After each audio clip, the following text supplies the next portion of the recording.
Welcome to the grand finale, part 15 of our Sepsis Masterclass Explainer.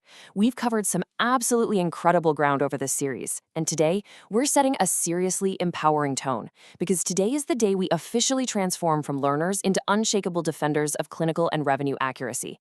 We are equipping you with the ultimate toolkit for CDI and audit defense. We're going to focus on overcoming those aggressive Sepsis-3 payer denials, mastering compliant query workflows, and ultimately protecting your facility's revenue integrity. Let's get right into it.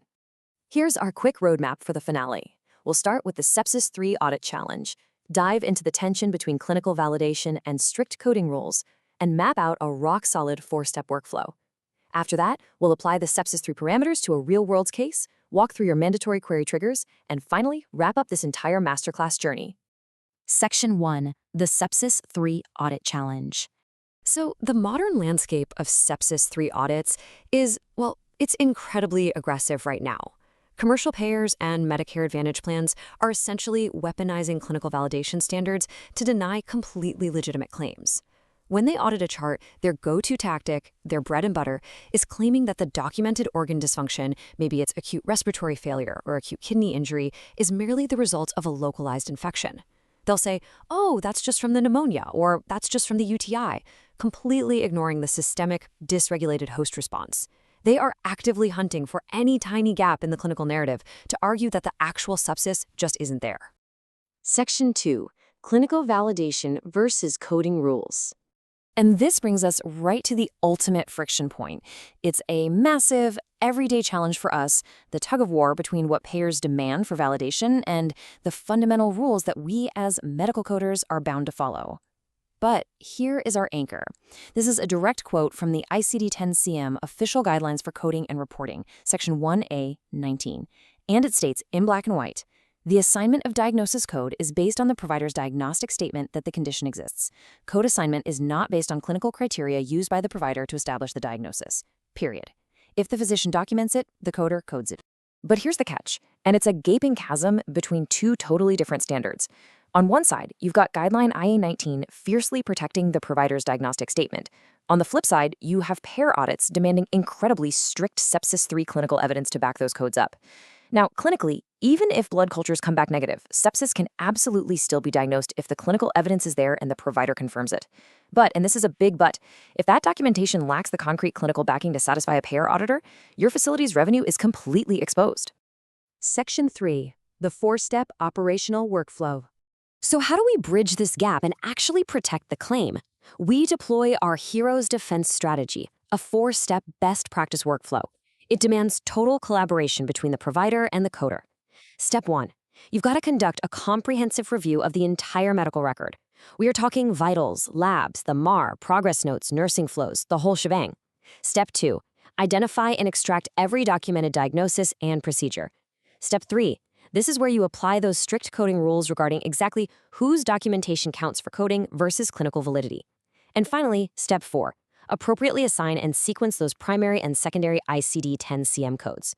If you follow this sequence, you build a wall of complete, unshakable documentation. Section 4. Sepsis-3 Parameters and Application. Okay, let's dive into this. To really master Step 3 of our workflow, we need our clinical weapons. And to understand where we are now, we kind of have to look in the rearview mirror for a second. The diagnostic criteria have evolved tremendously. Remember the older Sepsis-2 criteria? It relied heavily on SARS, Systemic Inflammatory Response Syndrome. It was a very broad, very low bar to clear, basically requiring just one parameter across general, inflammatory, or hemodynamic categories. But then 2016 happened, and the standard shifted dramatically. Sepsis-3 came along and strictly defined sepsis as life-threatening organ dysfunction caused by a dysregulated host response to an infection. It also redefined septic shock as persisting hypotension requiring IV vasopressors to maintain a mean arterial pressure, your MAP, greater than 65, and a serum lactate level greater than 2 millimoles per liter, even after adequate fluid resuscitation. It is highly, highly specific now. You are definitely going to want to take a mental snapshot of this or just literally screenshot it for your audit defense toolkit. This is the SOFA breakdown, the Sequential Organ Failure Assessment. When payers are looking to validate organ dysfunction for Sepsis-3, they want to see a shift in these specific objective measurements.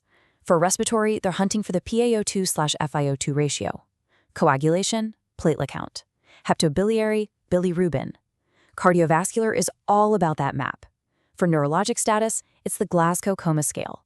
And for the renal system, you're tracking creatinine or urine output. And the smoking gun for tissue hypoperfusion? Lactic acid. Lactic acid is a byproduct of anaerobic glucose metabolism, and it's cleared out by the liver and kidneys.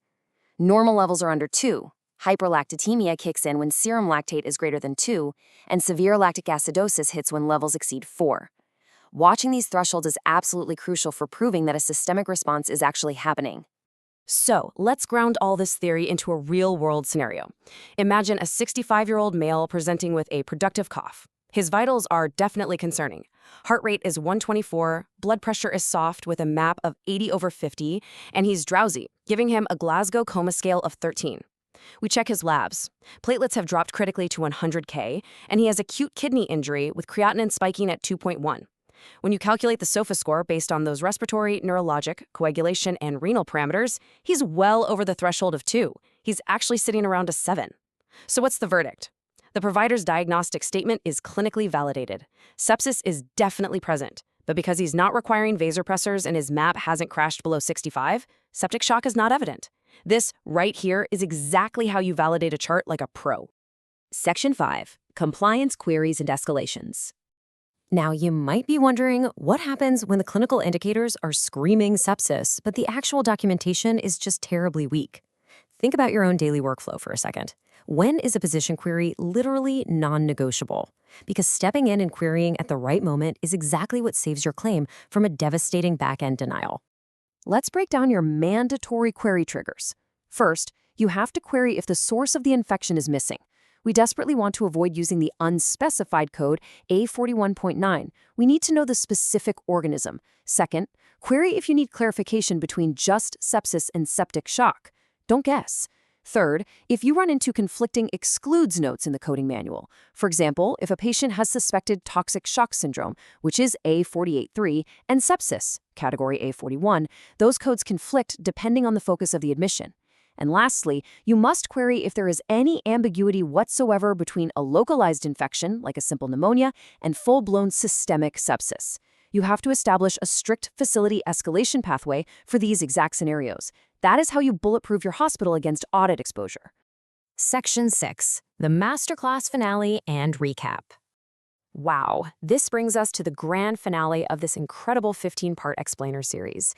Just take a look back at the journey we've been on together. We started way back at the beginning, breaking down the complex pathophysiology of inflammation and acute versus chronic responses. We traced the massive diagnostic evolution from SIRS all the way to the incredibly strict Sepsis-3 definitions and SOFA scores.